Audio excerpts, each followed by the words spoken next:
Telangana politics లో విగ్రహాలపై war continue అవుతోంది. మాజీ CM KCR BRS working president పై గుస్సా అయ్యారు ముఖ్యమంత్రి రేవంత్. తెలంగాణ తల్లి విగ్రహంపై 10 ఏళ్లు ఏం చేశారని మండిపడ్డారు. అధికారం పోయినా బీఆర్ఎస్ నేతలకు బలుపు తగ్గలేదని విమర్శించారు. సెక్రటేరియట్ ముందు రాజీవ్ గాంధీ విగ్రహం ఉంటే తప్పేంటన్నారు. త్వరలోనే సెక్రటేరియట్ లో తెలంగాణ తల్లి విగ్రహం ఏర్పాటు చేస్తామన్నారు ముఖ్యమంత్రి. స్టేట్ పాలిటిక్స్ విగ్రహాల ఏర్పాటు వివాదం మరింత ముదిరింది. సెక్రటేరియట్ ముందు ఏర్పాటు చేయనున్న మాజీ ప్రధాని రాజీవ్ గాంధీ విగ్రహంపై మాజీ మంత్రి బీఆర్ఎస్ వర్కింగ్ ప్రెసిడెంట్ కేటీఆర్ చేసిన కామెంట్స్ కి గట్టి కౌంటర్ ఇచ్చారు సీఎం రేవంత్ రెడ్డి. డిసెంబర్ 9న సెక్రటేరియట్ లోపల తెలంగాణ తల్లి విగ్రహం ఏర్పాటు చేస్తామని ప్రకటించారు సీఎం. బీఆర్ఎస్ నేతల తరహాలో పొద్దునో మాట రాత్రి ఇంకో మాట మాట్లాడమన్నారు. 10 ఏళ్లు అధికారంలో ఉండి తెలంగాణ తల్లి విగ్రహం పెట్టనోళ్లు ఇప్పుడు మమ్మల్ని ఎలా ప్రశ్నిస్తున్నారని ఫైర్ అయ్యారు. ఈ దేశ ప్రధానమంత్రి రాజీవ్ గాంధీ గారి విగ్రహాన్ని సచివాలయం ముందు పెడితే కొంతమంది సన్నాసుల విగ్రహాన్ని తొలగిస్తామని ఈరోజు మాట్లాడుతున్నారు. అధికారం పోయినా బలుపు మాత్రం తగ్గలేదు.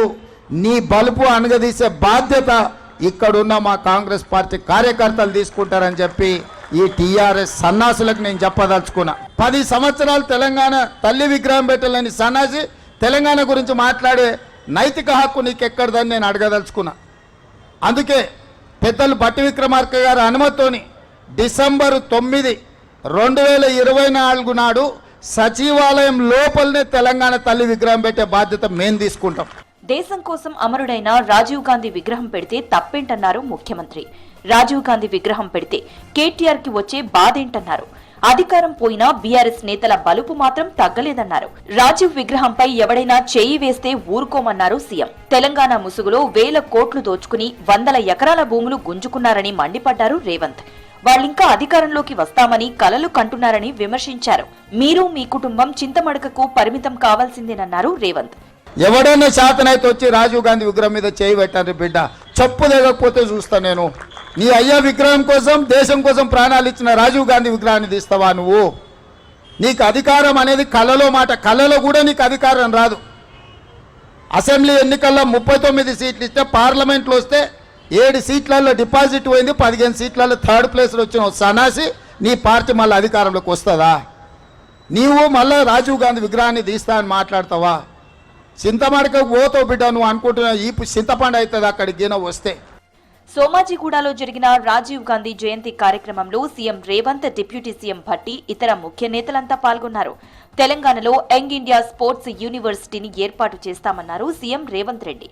ఒలింపిక్స్ లక్ష్యంగా మట్టిలో మాణిక్యాలను వెలికితీస్తామన్నారు. యంగ్ ఇండియా ఇంటిగ్రేటెడ్ రెసిడెన్షియల్ స్కూళ్లను ఏర్పాటు చేస్తామని ప్రకటించారు.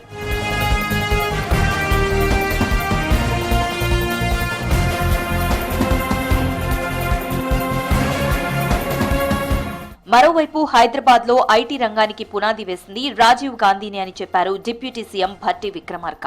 బీఆర్ఎస్ నేతలు ఆక్రమించిన భూములు, చెరువులు, కుంటలను హైడ్రాతో రక్షించి రాష్ట్ర ప్రజలకు కానుకగా ఇవ్వబోతున్నామని చెప్పారు. 10 ఏళ్లలో 1 లక్ష రుణమాఫీ చేసిన గత ప్రభుత్వం 10 రోజుల్లో 2 లక్షల రూపాయలు రుణమాఫీ చేసిన తమ ప్రభుత్వాన్ని విమర్శించడం ఏంటన్నారు.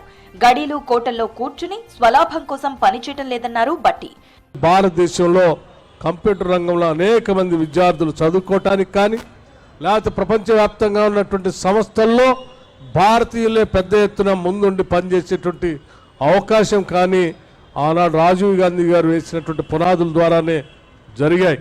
ఈ రాష్ట్రంలో కేవలం పరిశ్రమలే కాదు, వ్యవసాయం కూడా అభివృద్ధి చెందాలని దాదాపు 72,000 కోట్ల రూపాయలు వ్యవసాయ రంగానికి బడ్జెట్లో నిధులు కేటాయించి 31,000 కోట్ల రూపాయల్ని ఈ దేశ చరిత్రలో ఎవరూ చేయని విధంగా ఈరోజు రుణమాఫీ చేసి ముందుకు పోతా ఉంటే సిగ్గు ఎగ్గు లేనటువంటి ఆనాటి పాలకులు 10 ఏళ్ళు కనీసం 1 లక్ష రూపాయలు కూడా రుణమాఫీ చేయలేనటువంటి వాళ్ళు రోజు ఏదో పత్రికలు ఉన్నాయి కదా అని అడ్డగోలుగా మాట్లాడుతూ ఉన్నారు.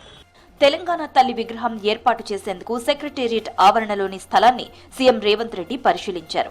సోమాజిగూడలో రాజీవ్ జయంతి వేడుకల్లో పాల్గొన్న సీఎం ఆ తర్వాత సెక్రటేరియట్ కి చేరుకున్నారు. కాన్వాయ్ గేట్ దగ్గరికి రాగా అక్కడే దిగిన సీఎం ఎంపీ చామల కిరణ్ కుమార్ రెడ్డి, ముఖ్య సలహాదారు వేం నరేందర్ రెడ్డితో కలిసి తెలంగాణ తల్లి విగ్రహం ఏర్పాటుకు స్థలాన్ని పరిశీలించారు. విగ్రహ ఏర్పాటు సుందరీకరణపై అధికారులతో చర్చించారు. రాష్ట్ర సంస్కృతిని ప్రతిబింబించేలా తెలంగాణ తల్లి విగ్రహం ఉండాలని సూచించారు. ఇందుకు ప్రణాళిక సిద్ధం చేయాలని అధికారులను ఆదేశించారు. మంగళవారం సాయంత్రం మరోసారి తెలంగాణ తల్లి విగ్రహ ఏర్పాటుపై డిప్యూటీ సీఎం భట్టి విక్రమార్కతో కలిసి సెక్రటేరియట్ ఆవరణలో పరిశీలించారు. విగ్రహ ఏర్పాటుపై భట్టి ఎమ్మెల్యేలతో డిస్కస్ చేశారు సీఎం.